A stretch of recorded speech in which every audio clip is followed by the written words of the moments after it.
So a huge welcome to Chloe Walton for delivering the session. And I would also say that Chloe's been such a real support for us from the very beginning of the Women's Sport Collective. So delivering these sessions on imposter syndrome. She did a session for us right at the very beginning. Around, I can't even remember what it was now, leadership in uncertain times, I think might have been our first session, and has just been there and has helped us create the pilot mentoring scheme and has been training us to be mentors and mentees too. So we really are, sorry to big you up, Chloe, but really are so grateful for all the time and effort that she's just kindly given to help us get the collective up and working. And I guess that's the very nature of the collective. It is about people giving time and volunteering and etc. But we're really grateful. So without further ado, Chloe, thank you.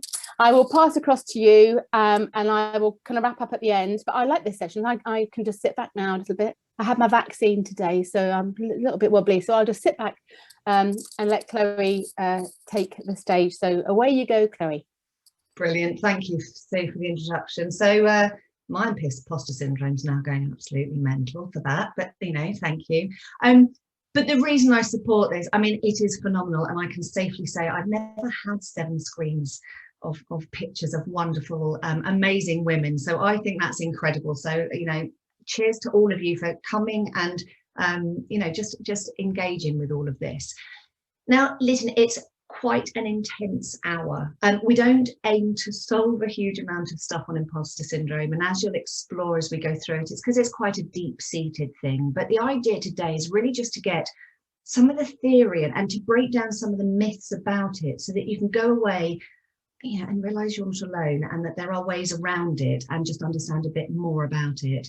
I'm going to stay on afterwards as well for any questions. We'll also keep a monitor on the chat, and so please ask questions, engage when we ask you. I might not read them all as we go through, but I definitely will afterwards, and follow up through LinkedIn, etc. So please do jump in with questions. So without further ado, let's share my screen. So, first of all, tiny little bit about me. So I actually come from the finance world. I'm not sports in any stretch, other than having 2 teenage children that are sports mad. So I changed career about 5 years ago when I realised that numbers and profit weren't what drives me, but actually women in leadership and women in male-dominated environments especially really do drive me. So I set up a company called Hello Tomorrow, and I do stuff like this, and I coach people, and I also work in organisations. So what you're going to see today is very much part of a coaching program, and hopefully it'll give you a bit of understanding as to what goes on. Now, have a read of these on the screen. Let me know if any of these feel familiar. So have you had these same feelings? I just got lucky. I'm not going to put myself forward for a promotion or an award. I get really anxious. This is the voice of imposter syndrome. Okay, this is what happens. So before we actually start and dig into it, Kate, will you launch the poll for me, please? Have you ever had feelings of imposter syndrome? And as the poll comes up, yes, daily, weekly, occasionally, not often, not even really sure what it is, and that's why I've come on this session.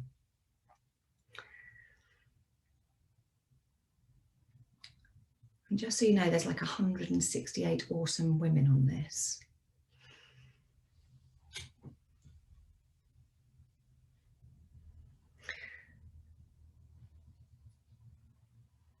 Brilliant. Sharing the poll results. So look, guys, 46%, nearly half of us have these feelings or these narratives or these, voices in our minds weekly. Okay, some people have it 26% occasionally, some people daily, and some people not sure, and that's absolutely fine too. So let's just capture that. So what is imposter syndrome? Imposter syndrome is something that has been around an awful long time. There are some awesome women that researched it, Dr. Pauline Clance and Susan Imes. Look them up, they're fantastic. They have been researching this literally as long as I've been alive. So there you go, I'm quite old. But it really describes this inner feeling of fear and guilt and anxiety when it comes to success, something bigger than us, an external trigger that really challenges us or takes us to the next level. We get all of these feelings, and they're brilliant at describing it as a phenomenon, not a syndrome. A syndrome makes it sound like you're ill and you're not, or you know, it's something that happens to you. It's not. It's just the name given to a whole host of things. Now, research done in 2019, interestingly, 52% of females suffer with it, but also males suffer with it a lot. And this is in a sort of a daily or at least a regular basis. Further research, if you're interested in it, actually then goes on to show that what really happens, and I'm going to be quite blanket now, is that with imposter syndrome, women actually don't take that next step, don't actively do something, they stop doing it. Men, interestingly, continue on with the imposter syndrome and continue with it and take the next step. But a lot of it actually results in mental health issues. So neither of us have got it right, but it just goes to show you that along with 50% of the people in this room who are feeling it regularly, men also feel it as well. And interestingly, on LinkedIn today, there were an awful lot of my network males saying, oh, can I join? And I was a bit like, no, it's just for us. So what is it? It's this feeling, and I really want to emphasize a feeling of this overwhelming, I don't deserve to be here, I shouldn't be here, I'm not equipped enough to do this, people will find me out. And the problem with imposter syndrome is exhausting and it's heavy to carry around, and it occupies an awful lot of our mind and energy. And we just sort of don't believe that we deserve this success.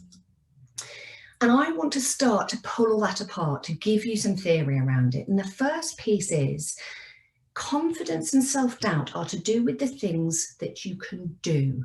Okay, what I mean by that is if I randomly selected someone to come off mute and talk now, you would be able to do it. You would be able to talk in front of the 150 women. You can do that, and it's about confidence to do it.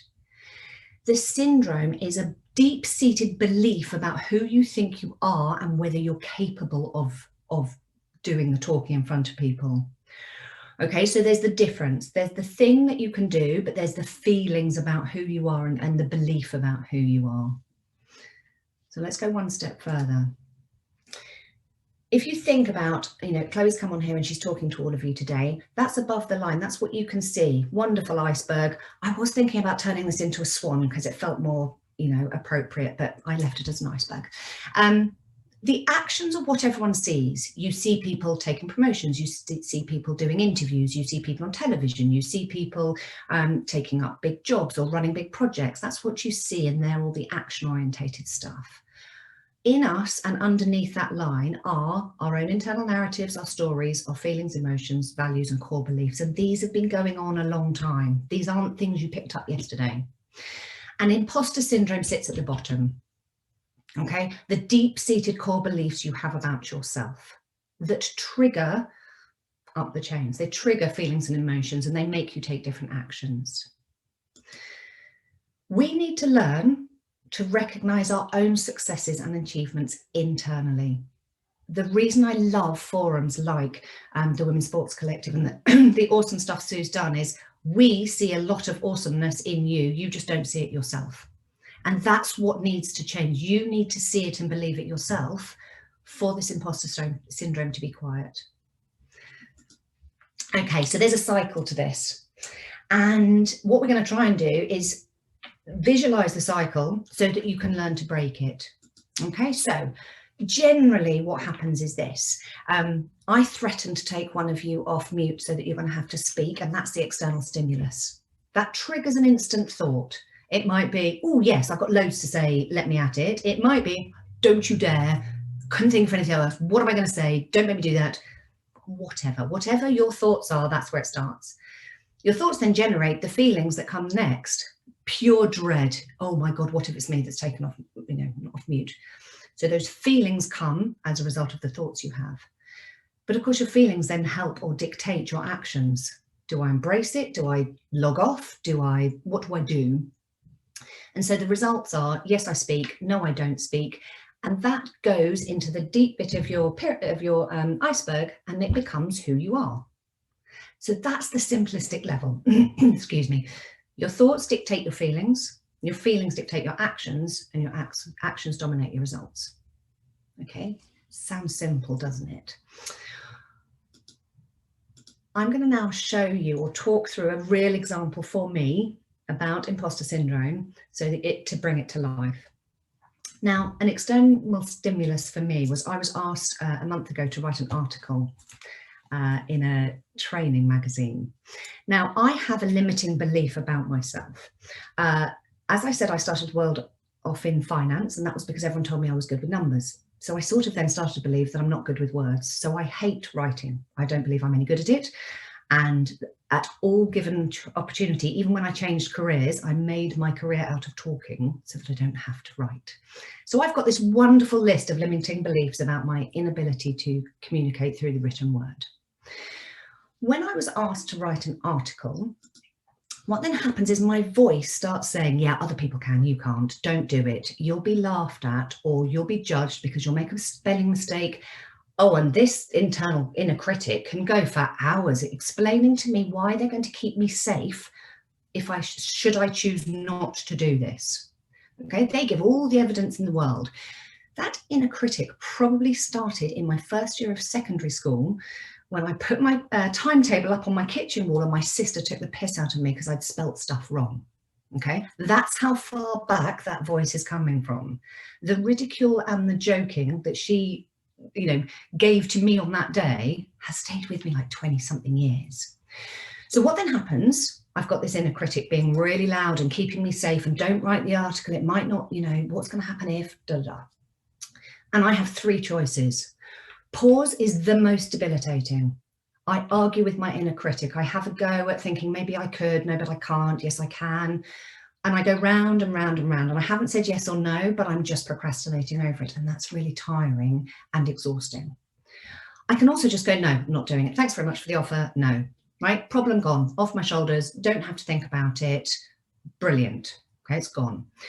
Or I can just go, all right. And there's a brilliant book, Feel the Fear and Do It Anyway. Do you know what? I'm just going to do it. And the reason I'm just going to do it, or might choose to do it, is because I want to start to rewrite that limiting belief to make me think that it is possible that I can do this stuff. So of course, whatever action I then take gives me a learning opportunity. So you will be pleased to know that I said yes. I wrote the article. Even makes me feel now slightly heart palpitations. It's coming out tomorrow. Do you know what? If it's got spelling mistakes in and no one reads it, I still did it, and it's given me a learning opportunity. If I hadn't done it, the who I am and my narrative is just being validated. I have just proved that I'm not the person that writes articles if I didn't take this on. So we have to be really conscious that the actions we take either validate or silence our limiting beliefs and our inner critic. So all of a sudden, I've now got an article, good or bad, doesn't matter. I can start defending with actual evidence my inner critic that actually I can do this. It might not be fantastic, but I can do it. And this is the cycle that we're trying to break. And like I say, this isn't going to happen quickly because you need to take on these challenges. You need to decide, what your learning opportunity is going to be as a result of doing it, etc., etc. Already you've heard me talk enough, okay? And again, normally in a longer session, we'd love for you to discuss these things with each other. But what we just want you to do is literally, I'm going to stay quiet, which will be a challenge, but stay quiet for a couple of minutes. And I want you to think about what's that trigger that's happened, maybe recently, maybe not, where you really want to do something or think you're capable of doing something, and the limiting belief has held you back. So what are your limiting beliefs, and what are they holding you back from doing? Just start noting them down.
Okay. Silence is golden. It's even harder to do when you're not in the room with people, but I could see heads down and a lot of heads in hands really thinking about this. This is like a small activity that's really useful to do. Like, what are the things that I am limiting myself about, and you know, what are they holding me back from? So if you want to add into chat just some of the things that came up for you about what are your limiting beliefs, I guarantee you will share them with someone else in this room. So if anyone wants to go to the chat, just share some of the stuff about what are your limiting beliefs.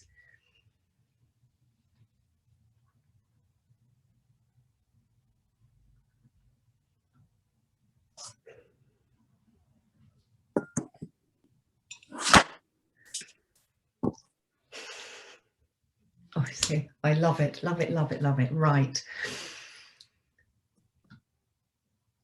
I got lucky.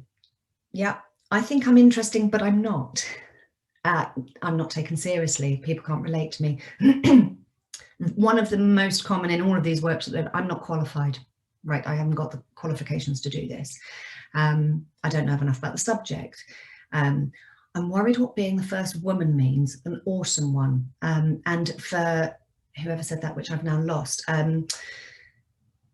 oh, whose name escapes, the New Zealand Prime Minister. She has openly come out saying about, Jacinta was her name?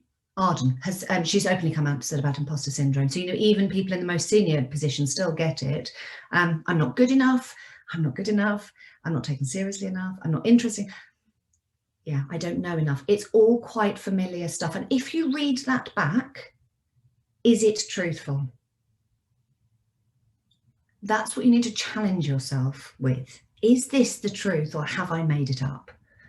You know, sometimes I'm way behind my peers in all aspects. Is that true? So we are terrible at making up these limited beliefs and then absolutely holding on to them with all of our might. These are now factual, set in stone. This is the God's honest truth about me. And I'm here to say it's not. Okay. And what we're trying to do is always find those moments of, you will have done something before in a similar industry, in a similar action, in a similar type, where you can use that and go, I did do this and it was all right. And I'm just holding on to the wrong thing here. And you know what? Yeah, it's going to be scary. And yes, it might be difficult. All of that stuff is true. But the actual thing you're holding on to, that limiting belief, is not true. Okay. Let me just, there's a quick question here. Is it healthy to take up a very senior position because the narrative of the organisation finally having... So, first time women in senior positions in male dominated environments, and I will come on to this later as well, there is a real belief that we need to fit the mould that's already there and therefore be male for us to earn our right. You don't. There's many books, again, contact me, I'm more than happy to share, about why it is important to have women in senior positions, is to change or offer a different perspective to the men. That is your superpower. If they wanted more insight from men, they would have got more men, and that's exactly what we don't want. Okay. So yes, so thank you for asking that question, and please contact me and we can talk more about it. So this cycle is what we're trying to break. So every time you come up against this narrative, this limiting belief you hold about yourself, I want you to A, write it down, and then B, question, is it true? And what we're trying to do is then find all the little patterns previously where you've done this and it's changed and it's not the truth. So let's explore more some of the hows to do this. Let me go back to the screen, and thank you all for sharing. Okay, so breaking the cycle. One of the things that you need to realize that we quite often underestimate is that you're at choice. So there's two options when imposter syndrome, if you like, is triggered. One is, I can choose the story that I want to tell about this, based on these facts, based on things that have happened, based on stuff that I know that I'm capable of, or we can just let this narrative dominate who we are and take over. Okay, so you're at choice. However, the first option, which is far more powerful and far more energetic and empowering, needs purposeful practice. And what I mean by this is, at the end of 60 minutes, as much as I would love you to go away and be awesome, it's not going to change that quickly. It takes as much energy actually as well to have this purposeful practice to not have imposter syndrome. It takes action. It takes challenging yourself. It takes writing stuff down. It takes ignoring all of these things that you've built up for yourself. But you are at choice to do that.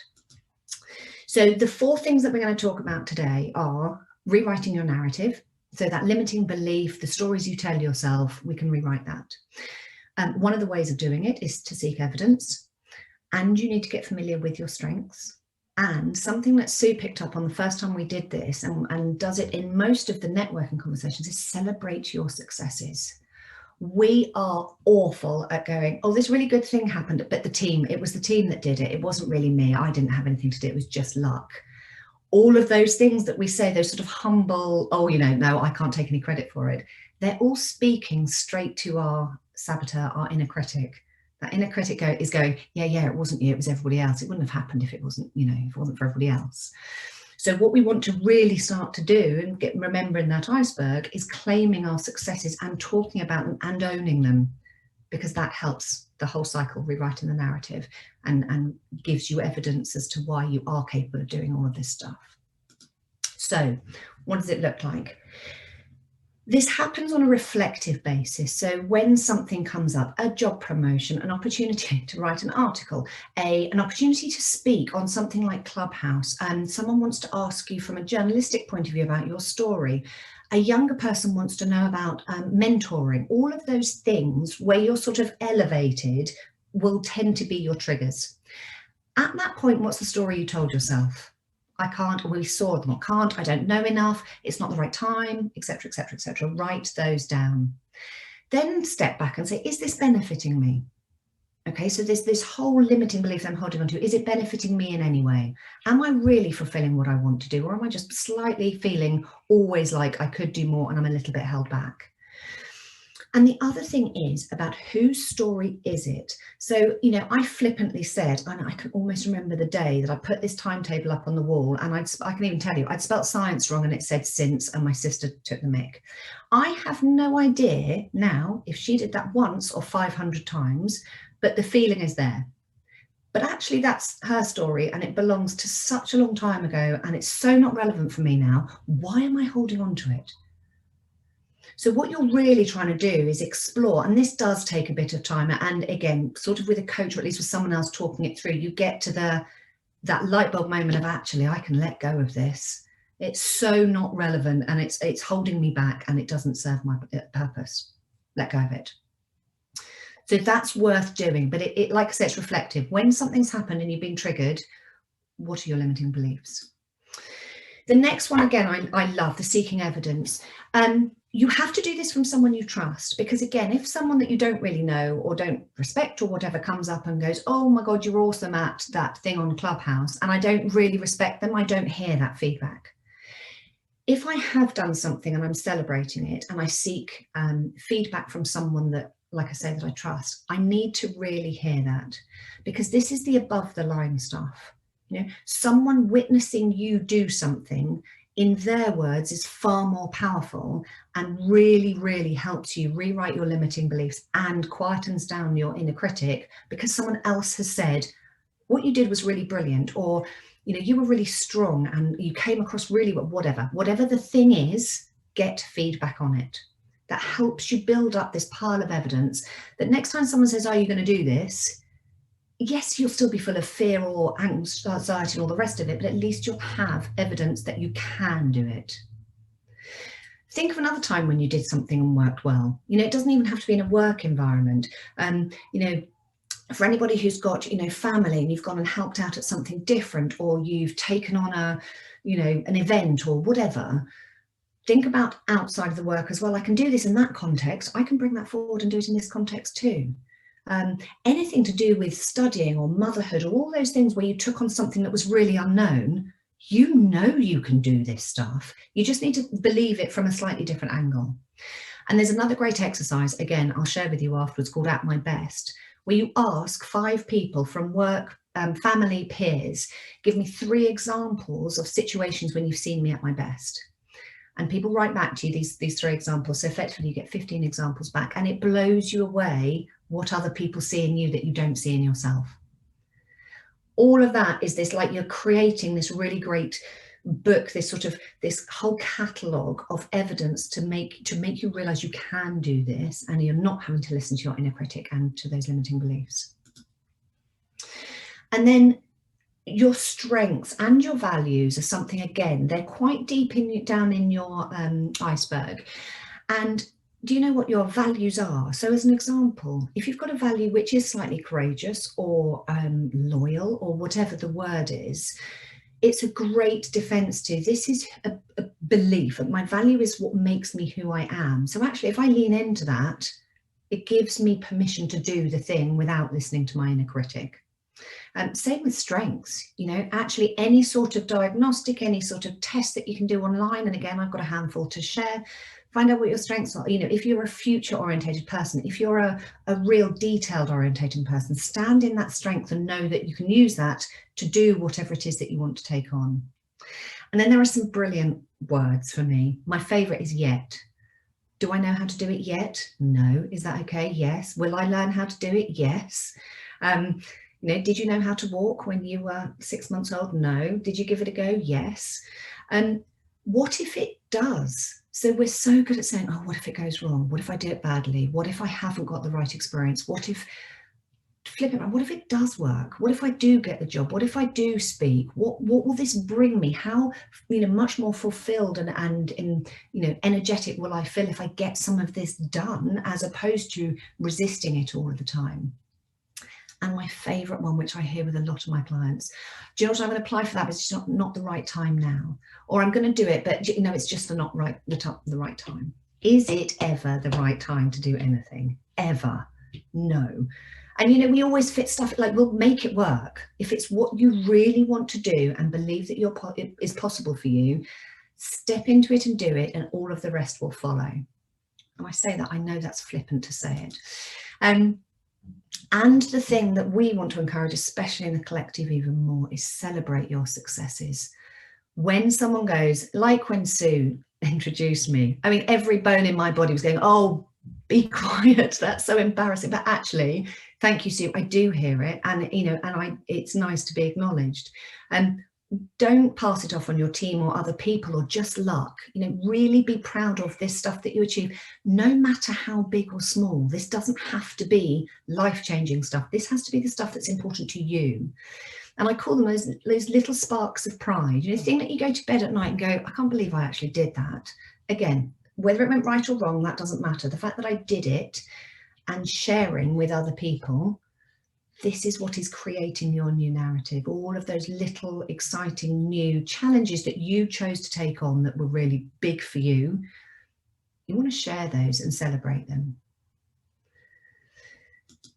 So that in a nutshell, actually, before I flick on, that's a nutshell, just some of the things. And like I say, none of them are sort of quick fixes. They all take a little bit of thought, definitely a lot of practice.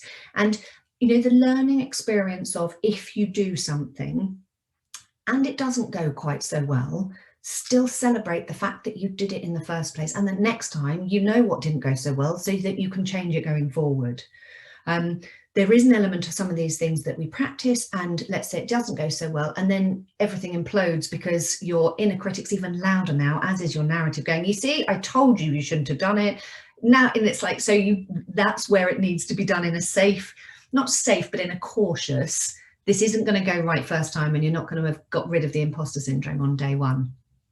But what we are all going to do now, and I'm going to take real pleasure, as should you all, in reading these, I want you to think about something that you're already really proud of.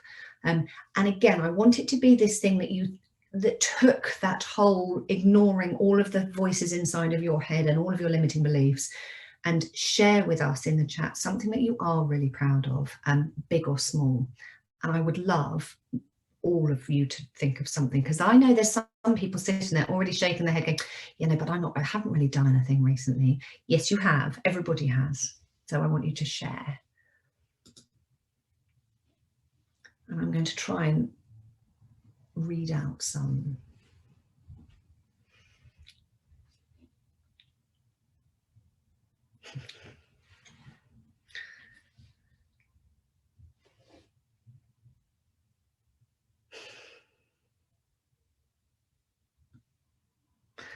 I'm just reading back as well what was said about celebrating success, which I love.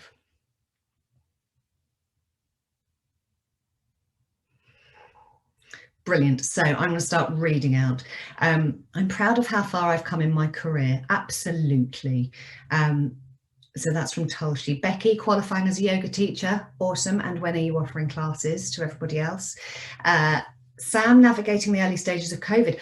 See, oh my God, if you ever think you can't do something, just remember what we have done this year, a year. You know, if you told us this time last year that we'd all be sitting in our front rooms doing webinars for hundreds of people, I would have told you were crazy, and I would have definitely told you I couldn't do it. So yes, never forget that this whole period. Launching an apprenticeship scheme, amazing. Thank you, Catherine. You see, look, now I feel really humble. Emma, launching a medical volunteer program in Brazil. Yeah, just incredible. Secured a new role at work. Chloe, shout out to all the Chloes. I've noticed there are quite a few on the call, which makes me smile. Well done. You know, and it's that whole, look, I still don't feel like I deserve it. Yes, you do. Yes, you do. Getting 2 jobs, getting this job 2 weeks in. I love it, but it's terrifying. It will always be terrifying, but actually embrace it and do it anyway. Finding a better job. Lots of that going on at the moment. Thank you, Sadie. Joanne's a coach. Left a job I really hated. You see, that takes as much courage. You know, there would have been an inner critic going, you can't do that. What are you crazy? Yes, you can. Crazy short deadlines, you know, anything to do with speed that triggers up the brain's thoughts, release the same fight or flight fear in, you know, as if you were being chased by a lion. So some of these decisions you're making, you will have a physical response that will flood your body with testosterone and cortisone, which makes some of these things even harder to overcome. So yes, look, we're finishing undergraduate degrees, getting local clients on radios. Lynn, shout out to you. First England women's football dedicated photographer. Amazing. Again, embracing COVID to rebuild businesses. I mean, the things people have gone through. Completing a program that others said weren't possible. Now, how satisfying does that feel, Flo? You know, that's another thing. Some of these internal narratives have actually been validated by external people at some point. They're the ones you need to let go of those stories, you know, old bosses that said you couldn't do it, teachers that said it wasn't possible. You know, I was good at maths, that's why I was an accountant. 15 years later, realised it wasn't for me. Surviving lockdown with young kids, absolutely.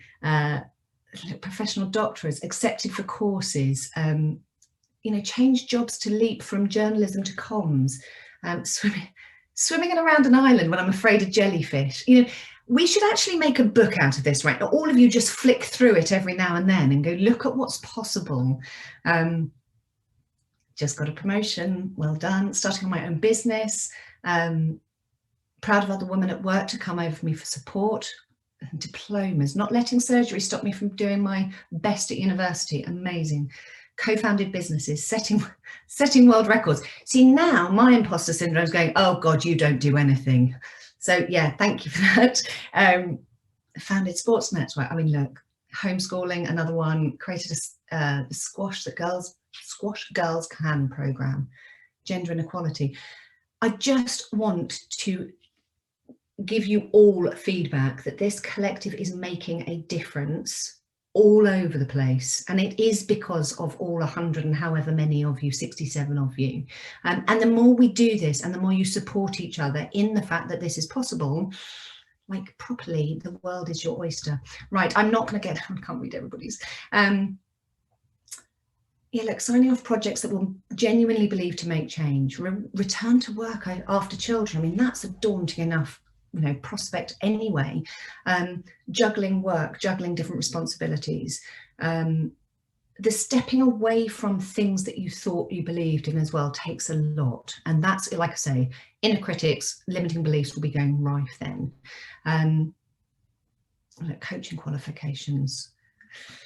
See, that's the feel-good factor right there. And if you are sitting there which I'm sure there will be a couple going, yeah, but you know, I haven't really done a thing. And this is for other people, it's not for me. Set your own agenda, set your own challenge. Doesn't have to be, like I said, doesn't have to be big and overwhelming. It has to be in the direction that you want to achieve to take yourself forward, if that's what you want. If you ever hear the word should, it's not for you. Like if that, when I got asked to do the article, if I had been saying to myself, I really should do this, my heart's not in it, I'm not going to do it. Okay, that's going to validate everything. Should is not acceptable. You should want to do it, and it's because it will fulfill you as a result then when you do it. So I just think that's wonderful. Right, let's go back to the slides. So to wrap this up, because then hopefully I can leave a handful of minutes for questions. First off, realize you're not alone. Okay, and I mean that in the widest, not even just the fact that in this room that there's a lot of people experiencing it.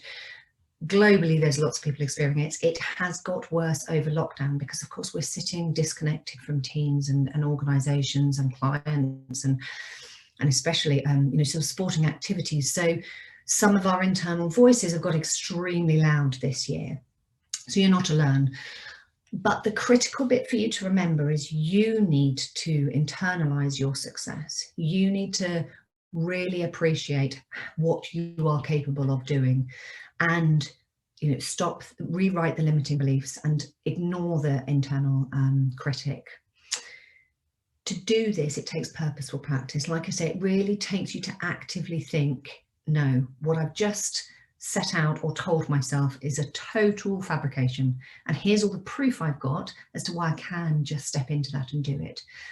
Like I say, still feel the fear anyway, and it still might bring all the feelings and rush of adrenaline and stuff with it, but actually you need to practice breaking that for it to change, and it'll take time, right? So be kind to yourself. If the first time doesn't work, do it again. And there's a, you know, that whole piece of the results are then what define you. Again, always find the learning point and the positive in the results, whichever way it went, because that's what you're trying to capture in terms of your limiting beliefs and your inner critic.